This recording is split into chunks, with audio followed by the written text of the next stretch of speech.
Hi everybody. Welcome to this week's edition of the audio version of the Exploration Weekly Newsletter. This time for the week of November 19th, 2021. I'm Alexander Bainham of Exploration's very own Business Development Department, standing in for Renee Meredith as she is out of the office this week. However, we still extend our thanks to Heidi So and Jules Ramos for their consistent efforts towards developing our newsletter. And now, the news. Tidal launches free tier, steps into user-centric payments. Tidal is launching a free tier in the US and is introducing a user-centric payment model for its premium subscription offerings, the company announced Wednesday, November 16th. The move marks the first major shifts under its new parent company, Square, which acquired Tidal earlier this year for $302 million. The streaming service now has three tiers for listeners to choose from: Tidal Free, Tidal Hi-Fi, and Tidal Hi-Fi Plus. The Tidal Hi-Fi Plus tier is where the revenue for direct-to-artist payouts and Tidal's fan-centered royalties will come from. Instead of using the current pro rata system, which pays rights holders based on their share of total streams, fan-centered royalties will be paid based on the streaming activity of each individual Hi-Fi Plus subscriber. In addition to the new payment structure, Tidal says 10% of the subscription fee from Hi-Fi Plus users will go to their most listened to artists that month in addition to their normal streaming royalties. Tidal says artists must opt into access direct artist payouts. Currently, the program is invite-only, but Tidal says it will continue to increase access over the coming months. Tidal is the second prominent streaming service to introduce a user-centric streaming model, following SoundCloud's rollout of its fan-powered royalties for indie acts back in March. Moving on, global value of music copyright grew 2.7% to $32.5 billion in 2020. Former Spotify chief economist Will Page published an annual global value of music copyright analysis, stating that the calculated value of music copyright in 2020 totaled to $32.5 billion, including $21.1 billion for labels, up 8% year on year, $9.3 billion for collecting societies, down 9%, and $2.1 billion of directly collected revenue for its publishers, up 12%. Overall, its growth 2.7%. The driver of these changes is streaming. Its contribution to labels, publishers, and their CMOs has risen from 22% in 2016 to 54% in 2020, wrote Page. Streaming now accounts for the majority of copyright's value. 15 years ago, streaming revenue didn't even exist in the IFPI report. He also noted a tip towards labels in the value scales, thanks to the lockdown boom of streaming revenue and bust to performing rights collections. That saw labels account for 64.9% of the overall value in 2020.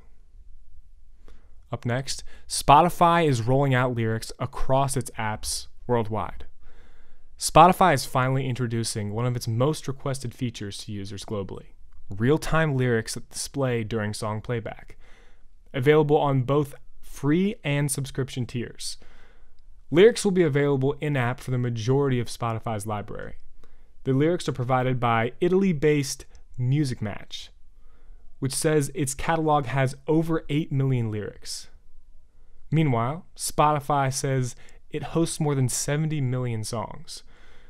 Users can see the lyrics scroll as they listen to a song and can also share selected lyrics on social platforms. Previously, Spotify has offered a behind the lyrics feature for select songs powered by Genius, which shows both song lyrics and the backstory behind individual songs. Spotify's lyrics feature is available beginning November 18th in 28 additional markets, including the US. The streamer has made real-time lyrics available in 26 markets mid-2020, including in Brazil, Hong Kong, India, and Mexico. The feature is available on iOS and Android devices, desktop computers, and connected TV and gaming consoles. In other news, the MLC seeking suggestions for music publisher representative to serve on Operations Advisory Committee. The Mechanical Licensing Collective, the MLC, is now seeking suggestions for a music publisher representative to fill an open seat on its Operations Advisory Committee. As described in the Music Modernization Act, the MMA, The Operations Advisory Committee makes recommendations to the board concerning the operations of the collective, including the efficient investment in and deployment of information technology and data resources.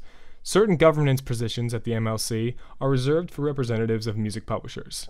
These positions include 10 members of the MLC's Board of Directors, 6 members of the Operations Advisory Committee, 5 members of the Dispute Resolution Committee, and 5 members of the Unclaimed Royalties Oversight Committee. Suggestions should be made no later than Monday, December 13th, 2021. In addition, Spotify expands into 6 new countries, including Venezuela and Iraq. Spotify has expanded its service into 6 new countries, including Iraq, Libya, Tajikistan, Venezuela, Republic of the Congo, and the Democratic Republic of the Congo. The streaming service is now available in 184 markets.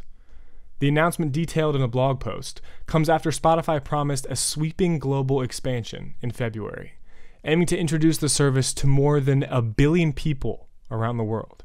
Since then, Spotify has expanded into more than 80 new markets and added 36 languages to its platform.